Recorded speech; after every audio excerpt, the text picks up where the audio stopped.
Assalamualaikum, selamat pagi. Hari ini tajuk yang kita akan belajar adalah tentang tajuk 6.4 berkaitan dengan isu pembangunan dan ekonomi. Ya. Jadi kalau kita lihat selepas lahirnya Malaysia, Malaysia telah menghadapi beberapa cabaran ya dalam mengharungi dunia, mengharungi ya cabaran Malaysia itu.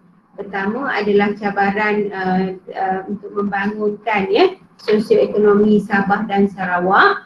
Ya, kemudian kita hadapi pula cabaran politik di Sarawak apabila Stephen Kalungikan iaitu Ketua Menteri Sarawak ya telah mendapat undi tidak percaya. Kita juga berhadapan dengan cabaran perpaduan kaum dan diikuti dengan perpisahan Singapura daripada Malaysia. Dan selepas itu kita berdepan juga dengan ancaman komunis di Sarawak yang semalam yang kita tengok ya.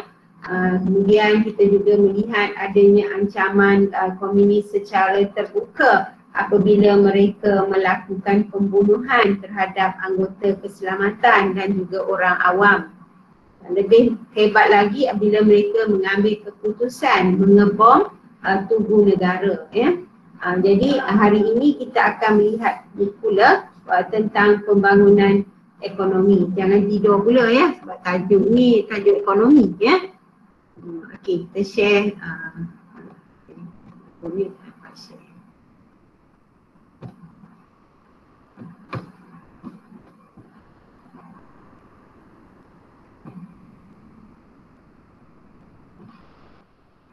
Syafiqah, nampak ke?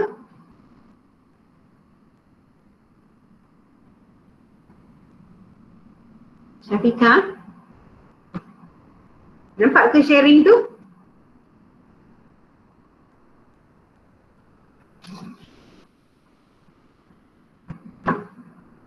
Seorang tolong jawab, nampak tak? Nampak. Okey, lambat suara saya sampai ya. Daripada gunung rapat ni, celah-celah gunung nak sampai ke flat tu lambat ya. Tambah pula flat 8 tingkat. Okey, kita lihat ya hari ini rancangan pembangunan 5 tahun ya telah diadakan bagi menghadapi isu pembangunan dan ekonomi ya. Jadi rancangan pembangunan 5 tahun ini bermula dengan rancangan Malaysia pertama. Ya, sebelum tu kita dah ada rancangan Malaya pertama ya. Tapi pada masa itu dia tidak melibatkan Sarawak dan Sabah. Jadi apabila lahirnya Malaysia, bermulalah rancangan Malaysia pertama pada tahun 1966 hingga tahun 70. Ya, dia dipanggil rancangan pembangunan 5 tahun kerana rancangan itu mengambil masa, setiap rancangan itu mengambil masa 5 tahun untuk diselesaikan ya. Jadi rancangan Malaysia pertama 5 tahun. Cuba kira ni tahun 66 berakhir tahun 70. Siapa tahu sekarang ni dah rancangan Malaysia ke berapa? Okey, nanti jawab dalam Telegram ya. Dapatlah duit 10 sen, duit raya saya bagi. 10 sen tak ada jadi RM1 ya. Okey, jadi kita lihat sekali ini pembangunan itu memberi fokus juga terhadap Sabah dan Sarawak. Okey, ini adalah pengumuman rancangan Malaysia pertama yang telah dilaksanakan, diumumkan oleh Tun Abdul Razak yang duduk di tengah-tengah ni. Nampak tak dalam buku awak pun ada gambar ini.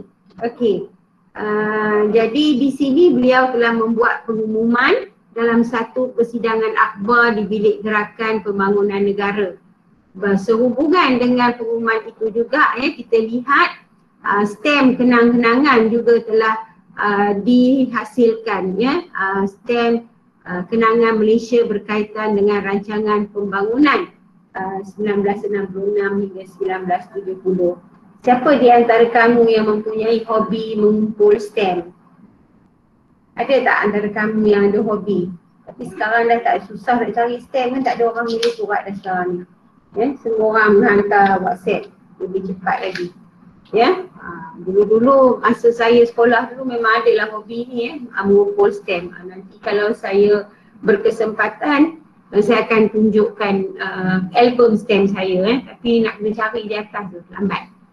Okey. Kita lihat ya isu yang menyebabkan pelaksanaan rancangan Malaysia pertama. Apa isunya? Apa masalahnya ya yang menyebabkan perancangan Malaysia itu diperkenalkan atau dilaksanakan? Pertama adalah kita dapati penduduk kita ni ramai yang berpendapatan rendah. Maksudnya ramai penduduk kita ni miskin lah ya. Antara pelajar-pelajar kita pun ada masalah ini kan, antara awak pun ada masalah ini. Jadi ini bukanlah masalah awak seorang saja. Satu Malaysia menghadapi masalah yang sama ya. Tambahan pula dengan pandemik yang berlaku hari ini, kita dapati ada di kalangan keluarga kita, ahli ketua keluarga kita yang kehilangan pekerjaan ya.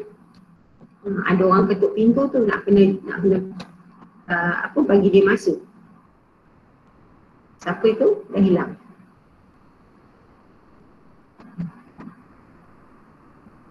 Okey. Masalah yang kedua atau isu yang kedua ya adalah berkaitan dengan taraf pendidikan yang masih rendah ya. Maksudnya ada anak-anak yang dia tak habis belajar lah, dia tak habis sekolah ya. Mungkin kerana banyak disebabkan oleh pendapatan rendah, jadi ibu bapa ni tak mampulah nak menghantar anak-anak mereka bersekolah ya. Jadi taraf pendidikannya masih rendah. Jadi setakat darjah 6 dah berhenti kemudian dah pergi kerja ya. Awak ni bernasib baiklah ya, sampai tingkatan 5 masih lagi bersekolah. Jadi manfaatkanlah masa awak tu ya. Hargailah ya pengorbanan ibu bapa awak yang mampu menghantar awak ke sekolah walaupun dalam musim pandemik ini. Okey, yang ketiga adalah kurangnya bantuan keuangan ya oleh institusi keuangan untuk pengusaha Bumiputera. Jadi ada antara pengusaha Bumiputera, contoh dia nak buat labu sayur ya, dia nak buat perusahaan membuat labu sayur atau dia nak buat kraft tangan, tikar mengkuang atau apa juga, mereka ni susah nak dapat bantuan daripada bank-bank ya, institusi keuangan ni susah nak dapat bantuan sebab nak meminjam duit daripada bank kita kena ada cagaran. Sedangkan mereka ni saya cakap tadi miskin, berpendapatan rendah jadi susah bank nak bagi mereka buat pinjaman. Ini pun satu masalah juga ya. Dan akhir sekali kita lihat adalah perlunya sistem perhubungan dan pengangkutan di kawasan luar bandar tu ditambah baik. Ya, siapa yang raya tak boleh balik kampung baru ni kan. Jadi kampung-kampung awak yang ada di macam di Lenggong, di Perak tu ya, ada antaranya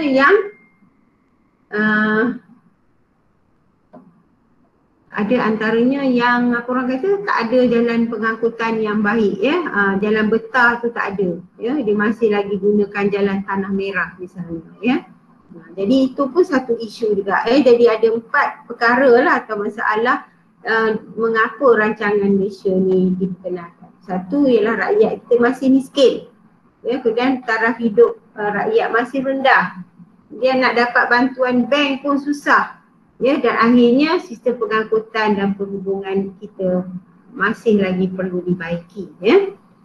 Okey, kita lihat ya isu pembangunan ekonomi ni semuanya dari buku teks 127 ya. Okey. Jadi isu pembangunan yang ada adalah ada 4 isu besar ya. Ada 4 tapi dia pecah-pecahkan lagi ya. Pertama ialah isu pembangunan ekonomi yang pertama adalah terlalu bergantung pada ekspor getah dan biji timah. Jadi bila kita baru-baru merdeka baru-baru lahir Malaysia, Malaysia ni hanya banyak memberi fokus pada tanaman getah dan biji timah. Ya, jadi kita ni tak ada memberi perhatian pada tanaman jenis lain. Jadi masalah dia bila harga getah jatuh, penoreh-penoreh getah ni hilang pendapatan. Ya, jadi sebab dia terlalu sangat bergantung pada tanaman getah, dia tak buat tanaman lain sebagai support. Ya, macam kamulah kan, data kat rumah ada yang data rumah, kalau data rumah dah tak ada data telefon kan, macam itu, ada backup. Jadi mereka ni tak ada backup lah. Ya, mereka hanya bergantung kepada dua ni sahaja. Okey, jadi kejatuhan harga bahan mentah ni menyebabkan mereka jadi miskin juga ya. Baik, penduduk terlibat dalam bidang pertanian masih ketinggalan ya. Jadi mereka ni masih menggunakan teknologi dan peralatan yang simple tak sebab tak nak beli jentera moden, tak berkemampuan ya. Jadi mereka masih lagi terlibat dalam teknologi dan peralatan biasa. Kalau nak bercucuk tanam tu masih lagi gunakan cangkul, tenaga binatang ya. Tak adalah duit nak beli jentera besar ya. Jadi petani pun masih mempunyai pendapatan yang rendah lah ya, sebab menanam pun tak boleh tanam banyak kan. Okey, pertanian komersial lain. Komersial ni maksudnya lah tanaman yang digunakan, yang ditanam untuk dijual ya, komersial. Masih kurang diusahakan oleh petani ya. Jadi petani kita ni masih lagi berfokus pada tanam getah, tanam padi. Nak jual padi tak boleh sebab padi itu sikit sangat nak jual. Kita nak makan tak cukup. Ya, itulah keadaan dia. Jadi untuk mengatasi masalah ni semua, ini adalah gambar biji timah jangan awak ingat najis pula. Ya, siapa tak pernah tengok biji timah, saya letaklah biji timah. Ini pokok getah yang telah ditoreh masuk dalam ni. Jadi siapa yang tak pernah tengok pokok getah pun dah dapatlah melihat ya. Sebab semua sekarang ni di hujung jari saja anda boleh tengok dengan cepat dan pantas. Okey, usaha mengatasi ya. Jadi usaha nak atasi semua ni pertama. Cikgu, ya. saya tak nampak slide cikgu pun. Tak nampak? Orang lain? Cikgu tak nampak. Tak nampak? Tadi kamu diam je ya? Anak bertuah tu. Ingat cikgu suruh tengok buku teks. Oh iya ke? Mungkin masa saya stop tadi tu kan? Baiklah, minta maaf lah ya. Saya share. Jadi awak jumpa lah benda saya cakap dalam buku teks? Jumpa. Ada jumpa. Jumpa lah ya. Tak jumpa biji timah saja lah kan? Tak apa, nanti saya dah rekod tu. Sekarang awak tengoklah bahagian awal ni ya. Okey, sekarang nampak? Nampak. Ini pokok getah. Ini bukan najis. Ini adalah biji timah ya. Jadi itulah dia saya nak kata tadi. Awak slide sebelum ni saya cakap kat sini tadi ya. Ini pun awak tak nampak lah kan sebab awak tak cakap awal. Okey, nanti awak dengar rakaman semula bahagian awal tu ya. Okey, jadi usaha adalah untuk mempelbagaikan kegiatan ekonomi, pertanian dan industri pemprosesan. Jadi nak proses getah ni, ada korek getah, kita nak memproses dia, tanam nanas, buat tin, nanas dalam tin misalnya ya. Jadi nak mempelbagaikan kegiatan pertanian ni. So sebab itulah kerajaan menyuruh orang menanam kelapa sawit dan juga pokok-pokok. Jadi kelapa sawit pernah tengok kan? Pernah? Pernah. Pokok-pokok saya rasa saya ada tunjuk hari tu kan? Sebelum ni kan? Slide-slide sebelum ini. Okey, jadi itulah dia. Untuk mengatasi masalah ni semua, kerajaan suruh rakyat mempelbagaikan kegiatan pertanian ya.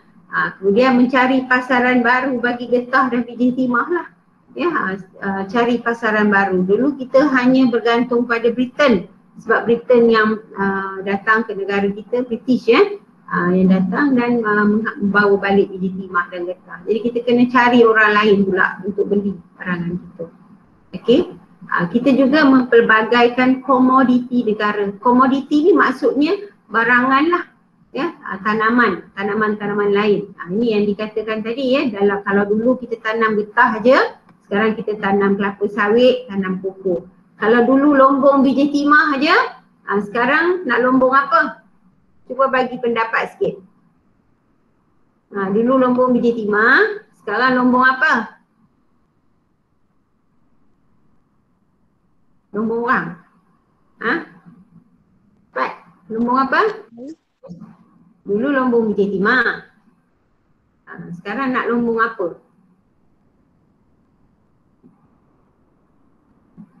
Kat rumah ada kancil tak? Kat rumah ada Myvi? Ada. Myvi pakai apa? Minyak. Lombong minyak lah. Aduh, hai. Ya, kenalah cari sumber-sumber lain ya. Dulu kita lombong biji timah, emas ya, tapi semua hasil ni habis ya. Kalau kita lombong dia habis. Dia bukan macam pokok yang boleh tumbuh cepat-cepat. Ya, pokok mengambil masa nak tumbuh. Okey, kita tengok pula isu yang berikutnya, iaitu isu tentang taraf hidup yang berbeza ya. Taraf hidup berbeza. Ada yang miskin sangat. Ada yang kaya sangat. Ya, ada yang sederhana lah, itu biasa ya, tengah-tengah. Awak pun lihat keadaan ini kan, yang mana ada orang yang terlampau kaya, ada orang yang terlampau miskin. Yang terlampau miskin lah paling banyak sekarang ni kan, sebab pandemik yang berlaku ini. Okey, jadi usaha untuk mengatasinya adalah kerajaan telah membangunkan program satu rancangan yang bersepadu ya, maksudnya rancangan yang menyeluruh dengan membuka kilang-kilang ya, kilang-kilang dan industri kilang pembuatan ya, dan juga membuka kawasan baru ya. Kawasan baru dia buka lah kilang kat situ, kat Ipoh ni. Dekat mana banyak kilang? Kat Ipoh. Dekat Ipoh ni banyak kilang ni dekat kawasan mana? Takkan kawan-kawan tak ada kerja kilang kot? Banyak kilang kat mana? Kat Ipoh ni. Jawablah, salah saya tak boleh makan awak pun. Jauh kan nak pergi makan pun. Lagipun Jelapang. Jelapang, pandai pun. Selain Jelapang, dekat dengan kita tu. Tasik. Tasik pun banyak kilang kan. Jadi sekarang Tasik pun dah penuh dengan kilang. Cemor banyak kilang kan. Jadi dia buka lah banyak lagi kawasan baru ni. Buka lagi untuk bagi banyak kilang-kilang muncul. Dah buka, dah elok maju dah kita ni. Tiba-tiba COVID datang pula ya, kena bersabar sekejap. Okey, kalau pandemik ni hilang, adalah banyak lagi peluang pekerjaan. Okey, jadi kita nak mempercepatkan lagi integrasi dalam kalangan penduduk. Integrasi ni macam perpaduan lah. Kita nak menggalakkan lagi perpaduan penduduk dan negeri di Malaysia ya. Jadi maksudnya penduduk ni bukan hanya orang Perak-Perak je berkawan kan. Jadi dia tak adalah semangat keperakan saja. Dia adalah semangat-semangat yang lain ya, semangat satu Malaysia. Okey, kemudian kita nak membangunkan ni, kita tak cukup duit ya, negara tak cukup duit. Jadi negara terpaksa meminjam daripada bank dunia. Okey, itu lagi isu untuk membaiki taraf hidup yang berbeza. Okey, kemudian kita lihat pula isu yang ketiga ni, isu besar juga ni ya, peluang pekerjaan yang terhad. Okey, dan kadar pengangguran yang meningkat. Jadi kerja terhad, pengangguran meningkat, tambahan sekarang lebih teruk lagi. At one time Malaysia sudah pun maju, walaupun sedang membangun, kita tidak ada masalah ini sangat ya. Tapi dengan wabak yang melanda ini, masalah ini semakin hebat. Jadi kerajaan terpaksa berfikirlah caranya macam mana nak menyelesaikan masalah tak ada kerja ni kan. Ramai orang yang belajar, universiti pun tak ada kerja kan. Okey, jadi usaha yang dibuat adalah kerajaan membuka pusat latihan vocational dan teknikal. Hari tu saya ada hantar dekat awak kan satu pamphlet kan, suruh pergi belajar di mana tu. Saya ada sebut latihan vocational teknik ni yang dekat Wolacott tu kan, Wolacott. Ada kan satu pusat gap Mara, yes. Ya, jadi Mara ni dia ada banyak lah latihan vocational di mana lepas awak habis je latihan dan dia bagi latihan cara percuma kan, dapatlah awak ada kemahiran untuk buat sesuatu. Mungkin kemahiran membaiki aircon, menyulam, menjahit, macam-macam lah kemahiran yang ada jadi dengan adanya latihan-latihan macam ni, dia dapat membuka lebih banyak peluang pekerjaan kepada penduduk lah ya. Okey, jadi ini adalah buku yang merujuk pada buku dasar pembangunan luar bandar. Awak boleh boleh scan nanti dan bacalah panjang buku ni. Okey, isu yang terakhir adalah isu berkaitan dengan masalah kesihatan dan sosial. Hari ini kita lihat satu masa dulu kita ada masalah kesihatan seperti penyakit polio, mana anak-anak kecil yang lahir dia jadi lumpuh. Ada masalah kesihatan lah dahulu, sekarang pun ada, tapi masalah tu berubah. Okey, keperluan asas dan hak wanita dari segi kehamilan terhad untuk memperoleh kesihatan terbaik. Jadi wanita-wanita yang hamil ni dia tak dapat peluang kesihatan yang baik. Akibatnya anak-anak yang dilahirkannya itu menghadapi masalah lah, kecacatan misalnya. Ketiganya ialah kurangnya kemudahan perkhidmatan kesihatan profesional kepada ibu-ibu yang mengandung. Ini sama jugalah Jadi bila ibu-ibu mengandung ni dia tidak ada peluang mendapat kemudahan perkhidmatan kesihatan yang baik yang menjejaskan kandungannya, maka kelahiran tidak normal itu adalah tinggi. Kadar kelahiran tidak normal, iaitu anak-anak istimewa misal contoh, dan kadar kematian juga tinggi. Jadi untuk mengatasi keadaan kelahiran yang tidak normal ini, bukan kelahiran luar nikah tu lain ni kelahiran tidak normal.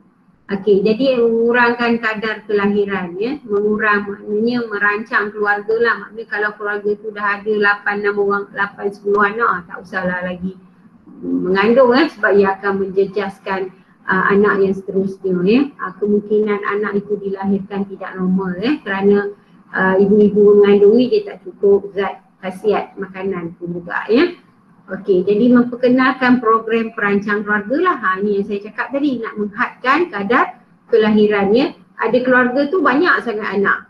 Ada keluarga tu tak ada anak sebab dia memang tak nak anak. Ada yang satu tu memang tak dapat anak. Jadi ni kes yang saya cakap ni adalah kes di mana keluarga yang tidak merancang kelahiran sehingga menyebabkan anak-anak yang dilahirkan itu tidak normal. Okey, dan menambah baik perkhidmatan kesihatan di luar bandar. Jadi untuk membantu ibu-ibu yang hamil ini mendapat taraf kesihatan yang baik agar anak yang dilahir pun sihat maka pusat perkhidmatan kesihatan di luar bandar telah diadakan Okey, itulah antara isu-isu yang ada dalam pembangunan ekonomi, isu pembangunan ekonomi dalam rancangan Malaysia pertama mengaku ia dikenalkan. Jadi hari ini kita sudah ada rancangan Malaysia yang ke berapa dah? 11 kan? Okey. So kita lihat di sini kesimpulan dia pelbagai usaha telah dijalankan oleh kerajaan. Tengok ni usaha ni memang banyak Sebelum ni pun saya dah tunjukkan ni usaha juga usaha juga. Okey, jadi ada banyak usaha yang telah dijalankan oleh kerajaan baik. Dan usaha yang dijalankan ini perlulah mendapat kerjasama daripada masyarakat jadi kalau kata contoh tadi kerajaan kata merancanglah keluarga tapi kalau keluarga tu tak nak merancang akibatnya usaha yang dibuat oleh kerajaan itu adalah sia-sia.